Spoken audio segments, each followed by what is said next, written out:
बात करेंगे उस घटनाक्रम की जिसने बिहार की राजनीति में नई गर्मी पैदा कर दी है। एक हफ्ते पहले पटना के गांधी मैदान से वक्फ बिल के खिलाफ हुंकार भरी जाती है। आरजेडी द्वारा एक नए राजनीतिक ध्रुवीकरण की पटकथा लिखी जाती है और उसके जवाब में बीजेपी भी पटना के गांधी मैदान में सनातन महाकुंभ कराती है। यहाँ शंखनाद तो होता है सनातन धर्म के लिए, राष्ट्र धर्म की भी बात होती है, समाज और संस्कृति की रक्षा का आह्वान भी होता है, लेकिन संतों के मुख से कुछ ऐसी वाणी भी निकलती है जिनका इशारा बिहार चुनाव की तरफ होता है। तो सवाल यह है कि क्या एनडीए की तरफ से सनातन महाकुंभ के जरिए राज्य के 80% हिंदू वोट को एकजुट करने की रणनीति शुरू हो गई है? इस कवायद के बीच सवाल यह भी है कि क्या बिहार में इस बार एमवाई फैक्टर काम करेगा या बटेगा? क्या जातीय समीकरणों की जगह अब धार्मिक समीकरण आने वाले चुनाव की दिशा तय करेंगे? इसी पर हम विस्तार से करेंगे चर्चा। उससे पहले देखिए ये रिपोर्ट।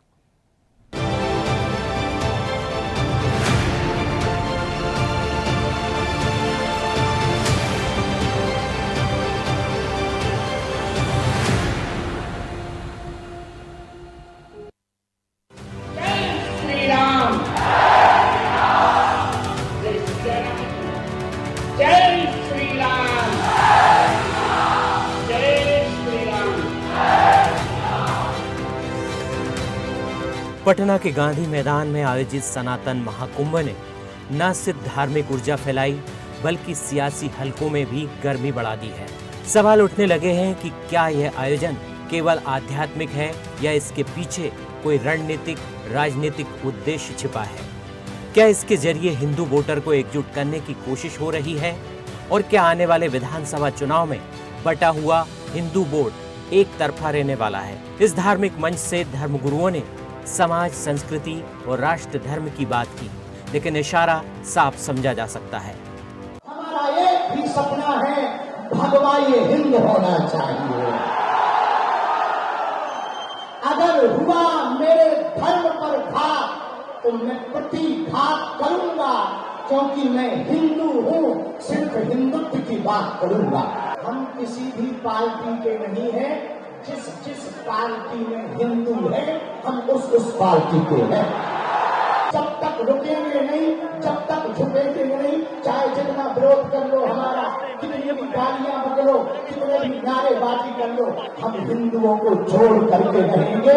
और आज एक और घोषणा कर रहे हैं, चुनाव के पहले नहीं, चुनाव के बाद, ताकि लोगों को ये न लगे कि हम राजनीति में आ रहे हैं। चुनाव के बाद बिहार में भी पदयात्रा करेंगे।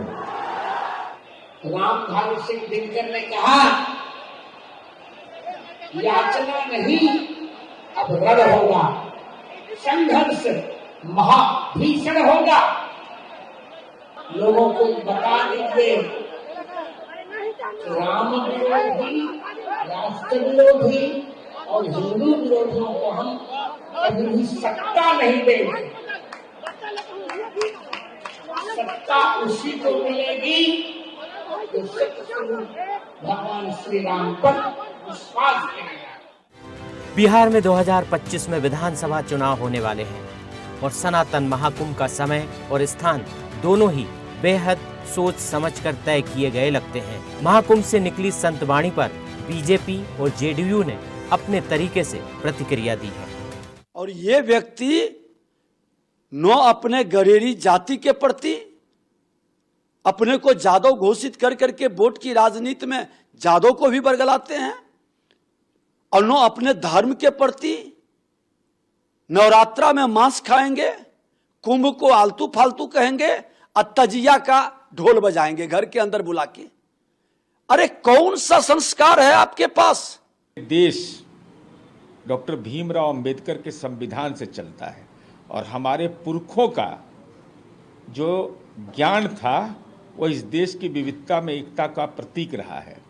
धर्म धारण करने का चीज है और यही कारण है कि सनातन धर्म की प्राचीन परंपरा है नाथ संप्रदाय, जो गोरखनाथ का मंदिर है गोरखपुर में, वहाँ या उस नाथ परंपरा को मानने वाले लोग रमज़ान के महीने में 5 बार मोहम्मद बोध पढ़ा जाता है। राम तो रहीम है, अल्लाह तो बिस्मिल्लाह है, नाक तो कब्र है।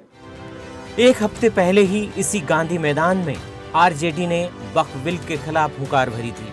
संदेश साफ था, आरजेडी और इंडिया गठबंधन की पार्टियां इस मुद्दे को लेकर मुस्लिम वोट बैंक को लुभाना चाहती हैं। उत्तर से दक्षिण हिंदुस्तान की सरजमीन का हर एक इंच और इतिहास, हर पन्ना छीन कर इस बात की गवाही देता है, हमारे स्वतंत्रता संग्राम की लड़ाई में चाहे हिंदू हो, मुसलमान, सिख हो, ईसाई, सब लोगों ने इस देश की आजादी के लिए कुर्बानी देने का काम किया था। ये देश किसी के बाप का देश नहीं है, ये हम सबों का देश है। आपके जमीनों को छीना जा रहा है, अब भाजपा सत्ता से जाने वाली है। दरअसल बिहार की राजनीति में मुस्लिम वोट हमेशा निर्णायक भूमिका निभाता रहा है, लेकिन 2025 के चुनावों को लेकर ये बड़ा सवाल है कि क्या मुस्लिम वोट एक तरफा रहेगा या बटेगा। अभी तक आरजेडी, जेडीयू, कांग्रेस और अन्य को मुस्लिम समुदाय का बड़ा समर्थन मिलता रहा है, लेकिन एआईएमआईएम जैसी पार्टियों की सक्रियता ने कुछ क्षेत्रों में वोटों का विभाजन भी किया है। ऐसी लगभग 58 सीटें हैं जिन पर एआईएमआईएम मुस्लिम वोटों का बंटवारा कर सकती है। क्योंकि महागठबंधन के लिए एआईएमआईएम अछूत है, इसलिए इसके गठबंधन में शामिल होने की संभावना लगभग खत्म हो चुकी है। और अगर हमने प्रपोजल दिया है तो एमआईएम की कमजोरी नहीं समझी जाए, बल्कि एमआईएम ने एक लार्जर इंटरेस्ट के लिए, राज्य के इंटरेस्ट के लिए हमने ये प्रपोजल दिया है। अगर वो इसको स्वीकार नहीं करते हैं तो अकेले लड़ने से हमें कोई नहीं रोक सकता, लेकिन हम अकेले भी क्यों लड़ेंगे, हम थर्ड ऑप्शन बनाने का प्रयास कर रहे हैं, मेरा एक्सरसाइज चल रहा है। यानी चुनाव में यही राजनीतिक हालात रहे तो मुस्लिम वोटर्स का 5 से 6 हिस्सों में बंटना तय है। आरजेडी का मुस्लिम यादव मतलब एमवाई वोट बैंक लगभग 31% है, लेकिन इस वोट बैंक में भारी सेंधमारी की तैयारी दिख रही है, क्योंकि चिराग पासवान एनडीए में तो हैं, लेकिन उनकी पार्टी सभी सीटों पर चुनाव लड़ रही है। उधर आम आदमी पार्टी भी बिहार में अकेले चुनाव लड़ेगी। प्रशांत किशोर की पार्टी जन स्वराज भी ताल ठोक रही है। सवाल यही है, क्या इस बार 31% मुस्लिम यादव वोट एक तरफा जाएगा? आइए अब बिहार का जातिगत वोट गणित भी समझ लेते हैं। बिहार में कुल वोटर की संख्या लगभग 7 करोड़ 80 लाख है। पुरुष वोटर लगभग 4 करोड़ 2 लाख है। महिला वोटर लगभग 3 करोड़ 72 लाख है। मुस्लिम मतदाता लगभग 17% है। ईसाई, सिख और अन्य लगभग 1%। हिंदू मतदाता लगभग 82% है। यादव, ओबीसी लगभग 14 से 15%। कुर्मी, कुशवाहा, अन्य ओबीसी लगभग 27 से 30%। दलित एससी लगभग 15 से 16%। ब्राह्मण, राजपूत, भूमियार और अन्य लगभग 12 से 13%। बिहार की सियासत अब जाति से आगे बढ़कर धर्म के अखाड़े में उतरती दिख रही है। गांधी मैदान की धरती पर एक हफ्ते के भीतर 2 विपरीत ध्रुव खिंचते हैं। एक तरफ बकविल के बहाने मुस्लिम वोट को साधने की कोशिश, तो दूसरी ओर सनातन के शंखनाद के जरिए बहुसंख्यक वोटों को एकजुट करने की रणनीति। यह तय है कि आने वाले चुनाव सिर्फ जातीय समीकरणों पर नहीं, बल्कि धार्मिक और वैचारिक सिद्धांतों पर भी लड़े जाएंगे। लेकिन सवाल यह है कि धर्म की यह राजनीति समाज को जोड़ने का काम करेगी या और ज्यादा ध्रुवीकरण को जन्म देगी। विजय नंदन, स्वदेश न्यूज।